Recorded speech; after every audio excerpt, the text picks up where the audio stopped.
আসসালামু আলাইকুম সবাইকে। আশা করছি সবাই ভালো আছেন, সুস্থ আছেন। আলহামদুলিল্লাহ আমিও অনেক ভালো আছি। তো আপনাদের জন্য আজকে আরও একটি নতুন ভিডিও নিয়ে আসলাম। এটি হচ্ছে আড়াই গজ কাপড় দিয়ে, আড়াই হাত বহরের আড়াই গজ কাপড় দিয়ে কিভাবে হচ্ছে একটি ৪৬ ইঞ্চি ঝুল এবং হচ্ছে ৪৫ ইঞ্চি বডির একটি কামিজ তৈরি করতে পারবেন। এবং এটা আমি কি কৌশলে তৈরি করেছি, ঝুলটা কিভাবে নিয়ে এসেছি সেটা সম্পূর্ণ দেখাবো। সম্পূর্ণ ভিডিওটি যদি দেখেন আপনারা, আমার মনে হয় যারা নতুন কাজ শিখছেন তারাও শিখতে পারবেন খুব সহজেই এবং তৈরি করতেও পারবেন। তো এখানে আমি ২ ধরনের লেস লাগিয়েছি। একটা লেস হচ্ছে একদিকে পাড় থাকবে, আরেকটি লেস হচ্ছে ২ দিকে পাড় থাকবে। তো যেই লেসটি একদিকে পাড় থাকবে সেটি হচ্ছে ৩ গজ নিয়েছি। আর যেটার ২ দিকে পাড় থাকবে সেটা হচ্ছে ১.৫ গজ নিয়েছি। তো দেখুন এখানে দেখতে পাচ্ছেন পুটের কাছে জোড়া পড়েছে। তো এই জোড়ার মাপটা মেজারমেন্টটা আমি কিভাবে বের করেছি, কতটুকু কাপড় লাগবে সেটা কিভাবে বের করেছি। তো সম্পূর্ণ ভিডিওটি দেখতে থাকুন, তাহলে বুঝতে পারবেন কিভাবে আমি এই মেজারমেন্টটা বের করেছি। তো চলুন কথা না বাড়িয়ে আসল ভিডিওতে যাওয়া যাক। তো এখানে আমি মাপসমূহ দিয়ে দিয়েছি কামিজের। তো এখানে আমি কাপড় নিয়েছি আড়াই গজ, আড়াই হাত বহরের। তো এই কাপড়টিকে আমি সম্পূর্ণ খুলে নিব। খুলে নিয়ে হচ্ছে সিধা আছে এটা আমি উল্টো দিকে ভাঁজ করে নেব। সম্পূর্ণ ডাবল ভাঁজ করে নিয়েছি আড়াই গজ কাপড়টিকে। তারপর আরও একটি ভাঁজ দিয়ে মোট ৪ ভাঁজ করে নিচ্ছি।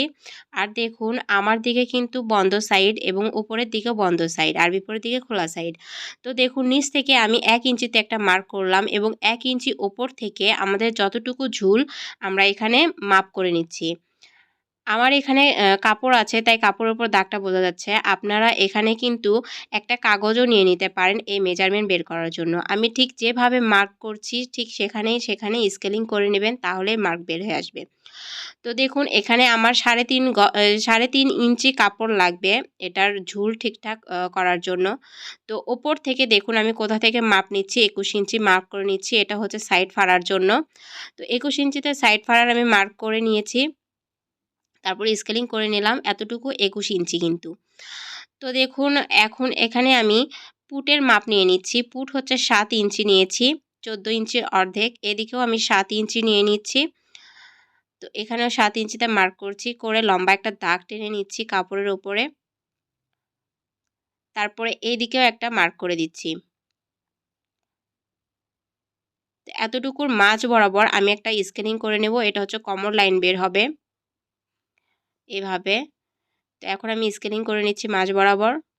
এটা হচ্ছে কোমর লাইন। তো এখন আমি বডির মাপ নিচ্ছি। বডি ১১.২ সুত নিয়ে নিচ্ছি। আর অবশ্যই এই ৩টা মাপ ৪ ভাগ হবে। যতটুকু থাকবে ততটুকু ৪ ভাগ করা হবে। আমার মাপগুলো আমি দিয়ে দিয়েছি। এগুলো আপনারা দেখে নেবেন। এখানেও ৪ ভাগ করা হয়েছে মাপটি। তারপরে এই ৩টি মার্ক কিন্তু আমি এরকম করে মিলিয়ে দিচ্ছি। স্কেলিং করে নিচ্ছি। তারপরে ১ ইঞ্চি সরে আবার একটি স্কেলিং করে নিচ্ছি। এটা কাটিং লাইন। তো কাটিং লাইন বের করা শেষ। এখন দেখুন মহড়ার এই যে এখানে মাপটা আছে এটার অর্ধেক আমি নিলাম। নিয়ে এখানে একটা রাউন্ড শেপ দিয়ে দিলাম। এটা হচ্ছে মহড়া বগলের। এই দিক দিয়ে আমরা কাটিং করে দেব। তো দেখুন এখানে যে ফাড়াটা আছে ফাড়ার এই চিহ্ন থেকে আমরা এই চিহ্ন পর্যন্ত স্কেলিং করে নিচ্ছি এরকম করে। তো আমরা এই স্কেলিংয়ের উপর দিয়ে কিন্তু কাটিংটা করব। আর আমাদের জামার যে ঘের সেই ঘের এবং আরও ১ ইঞ্চি বেশি নিয়ে কিন্তু আমরা কাপড়টা ভাঁজ করে নিয়েছি, ৪ ভাঁজ করে নিয়েছি। তারপরে আমি হচ্ছে এভাবে কাটিং করে দিচ্ছি কাটিং লাইনের উপর দিয়ে। আর এখানেও আমরা এখন কাটিং করে দিচ্ছি। তো হয়ে গেল। এখন আমরা এখানে দেখছি ৩.৫ ইঞ্চি আমাদের লাগবে কাপড় এখানে জয়েন করার জন্য। আর এখানে একটা ভাঁজ আছে। এখানে ১৫ ইঞ্চি লাগবে। ১৫/৩.৫ ইঞ্চি লাগবে কাপড়। তো এখানে আমি কাটিং করে দিচ্ছি। এখানে ভাঁজ অংশ আছে। তো কাটিং করে নিয়ে এখানকার কাপড় আমি এখন বের করে নেব। তার আগে কোমরের চিহ্ন এবং হচ্ছে হিপের চিহ্ন করে নিচ্ছি। তো আমাদের পুটের কাছে জোড়া দেওয়ার জন্য আমরা এখান থেকে ১৫ ইঞ্চিতে মার্ক করলাম আর এদিকে ৩.৫ ইঞ্চি মার্ক করে নিলাম। নিয়ে এখানে ২টা পার্ট আছে, আমাদের ২টা পার্ট বের করতে হবে এবং হচ্ছে আরেকটি ভাঁজ দিয়ে আমরা ৪টি ভাঁজ করে নিলাম। নিয়ে আমরা 3.5 ইঞ্চি বাই 15 ইঞ্চি একটা কাপড় বের করে নিচ্ছি, 2টি পার্ট। বারবার মাপগুলো দেখে নিচ্ছি, তারপরে আমি কাটিং করে দিচ্ছি। তো দেখুন এখানে 2টি পার্ট আছে, এটার মাঝ বরাবর আমি কেটে দিচ্ছি। এটা এখন আমরা জামার পুটের অংশে জোড়া দিয়ে নেব আগে। দেখুন এভাবে জোড়া হবে। এভাবে দেখুন জামার 2টি পার্ট খুলে নিলাম, নিয়ে এটা এরকম করে জোড়া দিয়ে দেব। তো আমি জোড়া দিয়ে নিয়েছি আর তারপরে আয়রন করে নিয়েছি।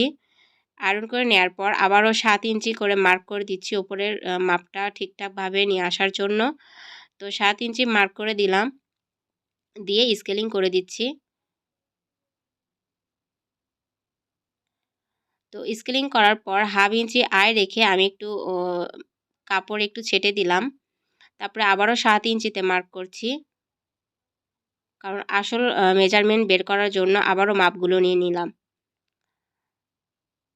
তো এখানে কিন্তু আমাদের জামার 2টি পার্ট আছে। তো আমাদের পুটের যে ডাউন দিতে হবে সেটার জন্য আমরা আগে পুট গলাটা মেপে নিলাম, তারপরে পুটের ডাউনটা দিয়ে দিলাম।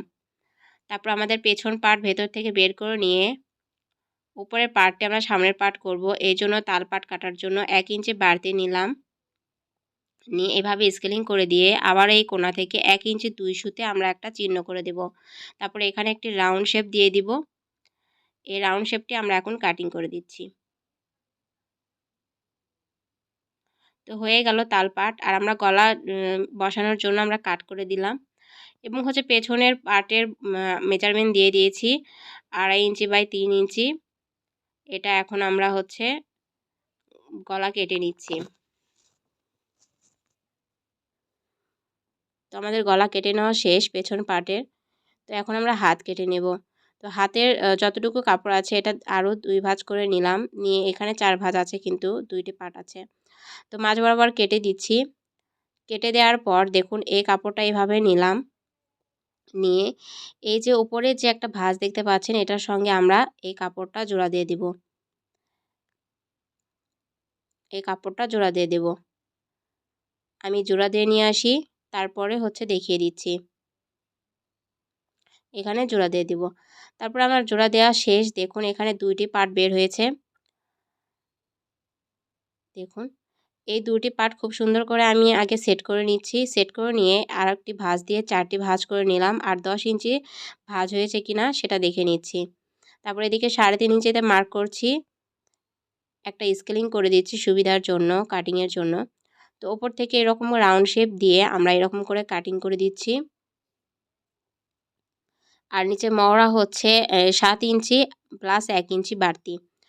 আর এইদিকে আবারও 11 ইঞ্চির মতো বা 10.5 ইঞ্চির মতো মার্ক করে নিয়ে একটা স্কেলিং করে দিচ্ছি। এখানে আমরা 6.5 ইঞ্চিতে মার্ক করব, আর 1 ইঞ্চি বাড়তি নেব, নিয়ে আমরা এই স্কেলিং অনুসারে কিন্তু কাটিং করে দেব।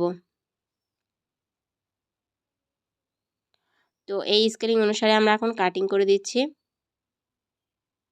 তো হয়ে গেল আমাদের হাত কাটিং। এখানে একটা চিহ্ন করে দিলাম। তারপরে আমরা হচ্ছে পেস্টিং পেপার কাটিং করে নেব। 8 ইঞ্চি চওড়া একটি পেস্টিং নিয়েছি, 6 ইঞ্চিতে মার্ক করে দিচ্ছি এবং এটা একটা লম্বা দাগ দিয়ে দিচ্ছি। তারপরে পুট গলা নিচ্ছি 3 ইঞ্চি, পুট গলা 3 ইঞ্চি, স্কেলিং করে নিচ্ছি। তারপরে এখানে একটা ডিজাইন করে নিচ্ছি, খুবই সহজ একটি ডিজাইন। এই মেজারমেন্ট অনুসারে এখন কাটিং করে দিলাম, আর 1 ইঞ্চি চওড়া রেখে আমরা পেস্টিং পেপারটি আবারও কাটিং করলাম।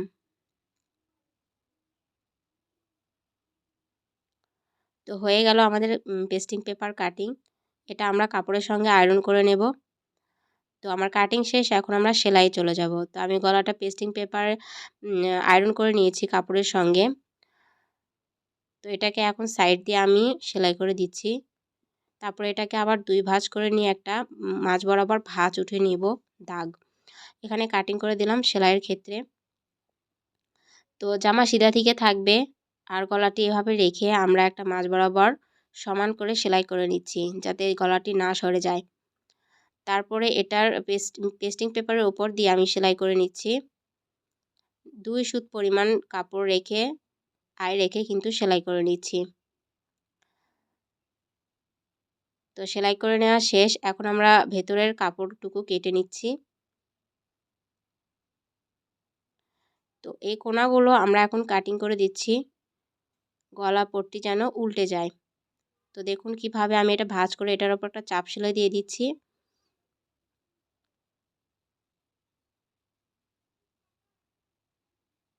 তো এরকম করে মেশিনের মানে ফিটটি উঠিয়ে আবারও ঘুরিয়ে নিয়ে আমরা সেলাই করে দিচ্ছি। তো গলাপট্টি চাপ সেলাই দেওয়া শেষ, দেখুন এরকম করে উল্টিয়ে নিলাম। তারপরে আমরা হচ্ছে 2টি পার্ট পুট জোড়া দেব। পুটের এখানকার জোড়াটা কিভাবে আমি গলাপট্টিটা কিভাবে জোড়া দিচ্ছি এটা একটু খেয়াল করে নেবেন এখানে। তো এখানে অবশ্যই গিট সেলাই দিতে হবে এবং ডাবল সেলাই দিতে হবে। তারপরে পুট সেলাই হয়ে গেলে আমরা সাইডে যে মার্ক আছে সেই মার্ক অনুসারে কিন্তু সাইডে ফাড়া পর্যন্ত এভাবে সেলাই দিয়ে আবারও উপর দিকে উঠে আসবে সেলাইটা। তো সাইড ফাড়া সেলাই হয়ে গেলে তারপরে কিন্তু এই রকম করে 2 ভাঁজ করে আমরা সাইডের যে ফাড়াটা আছে এটা সেলাই করে নেব, মুড়ি দেব। প্রথমে একটি ভাঁজ, তারপর আরও একটি ভাঁজ দিয়ে সেলাই করে নিচ্ছি। আর এই জায়গাটা একটু খেয়াল করবেন, এখানে আমি কিভাবে সেলাই করে দিচ্ছি। এখানে অনেকেই ভুল করে এবং সেলাইয়ের ফিনিশিং আসে না। এখানে একটু মনোযোগ দিয়ে দেখবেন, তাহলেই বুঝতে পারবেন। তারপর আবারও একটু কাপড়টা ঘুরিয়ে নিলাম, নিয়ে আবারও 2টি ভাঁজ করছি। আবারও একটা মুড়ি দিয়ে খুব আলগাভাবে আমরা সেলাই করে দিচ্ছি। কাপড়টিকে উপরের কাপড়টি টেনে ধরবো না। তারপরে যখন আমরা চাপ সেলাইটা দেব, সাইডে যে সেলাইটা দেব সেটা অবশ্যই সিধা দিকে করেই দেব। কাপড়টিকে সিধা দিকে নিয়ে তারপরে এই চাপ সেলাইটা কিন্তু দেব। তাহলে এই সাইডের সেলাইটা অনেক সুন্দর হবে, উল্টে উল্টে উঠবে না। তো দেখুন কত সুন্দর হয়েছে সাইডের সেলাইটি। তো নিচের সেলাইটি আমি দিয়ে নিয়েছি। তো এখন আমরা হাত তৈরি করব। তো হাতটা আমি তো কাটিং করে রেখেছি, এটাকে চিকন করে 2টি ভাঁজ দিয়ে একটা সেলাই করে নিচ্ছি প্রথমে।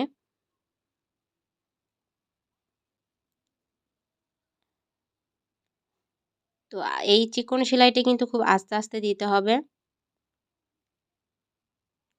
তো এই চিকন সেলাইটা হয়ে গেলে এটার সঙ্গে আমরা লেসটা লাগিয়ে নেব। তো এখন আমরা এরকম করে নিচে লেসটা রেখে একটা চাপ সেলাই দিয়ে দিচ্ছি। তো আস্তে আস্তে আমরা লেসটা লাগিয়ে নেব। তাড়াহুড়ো করলে কিন্তু মিস হয়ে যেতে পারে, যেহেতু লেসের পাড় অনেক চিকন। তারপরে 2টো লেস আমরা লাগিয়ে নিয়েছি 2টা হাতে। তারপরে সিধা সিধা ভেতরে রেখে হাতটির তালপাট কেটে নিচ্ছি। যে পাশে জোড়া নেই সেই পাশে কিন্তু আমরা তালপাটটা কেটে নিলাম। তো আবারও আমরা এখন এটার আরেকটা লেস লাগাবো, তার জন্য প্রায় 4 ইঞ্চি ভাঁজ করে নিলাম। ভাঁজ করে নিয়ে কাটিং করে দিচ্ছি। তারপরে দেখুন সিধা সিধা ভেতরে রেখে লেজের সিধা এবং হচ্ছে কাপড়ের সিধা একদিকে থাকবে, আর 2 সুত পরিমাণ কাপড় রেখে লেজের চিকন যে পাড়টা আছে চিকন পাড়ের ওপর দিয়ে কিন্তু আমি সেলাই করে নিলাম। সেলাই হয়ে গেলে তার ওপর দিয়ে কিন্তু একটা চাপ সেলাই দিয়ে দিতে হবে, তাহলে লেসটি অনেক সুন্দরভাবে কাপড়ের সঙ্গে সেট হয়ে যাবে এবং দেখতেও অনেক সুন্দর লাগবে। তো দেখুন যে চিকন কাপড়টা আছে এটার সঙ্গে সেমভাবে আমি সেলাই করে নেব। 2 সুত পরিমাণ কাপড় রেখে লেজের ওপর দিয়ে লেজের পাড়ের ওপর দিয়ে কিন্তু সেলাই করে নেব। আর দেখবেন সেলাইটা যেন নেমে না যায়, চিকন মানে পাড়, এই জন্য সেলাইটা নেমে যেতে পারে। তো একটু সাবধানে আমরা সেলাইটা করব। তারপরে চাপ সেলাইটা দিয়ে দিব। চাপ সেলাই দেওয়ার পর দেখবেন এই লেসটি লাগালে কত সুন্দর লাগে এবং হচ্ছে একদম সেট হয়ে যায় কাপড়ের সঙ্গে, অনেক ফিনিশিং আসে। তো হাতটাকে আমি আবার মাপ দিয়ে নিচ্ছি বগলের সঙ্গে।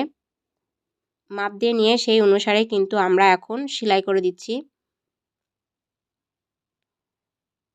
তো মাপ অনুসারেই কিন্তু আমরা সেলাইটা করে দিচ্ছি। আর অবশ্যই ডাবল সেলাই দিয়ে নিব এখানে হাতের সাইডে।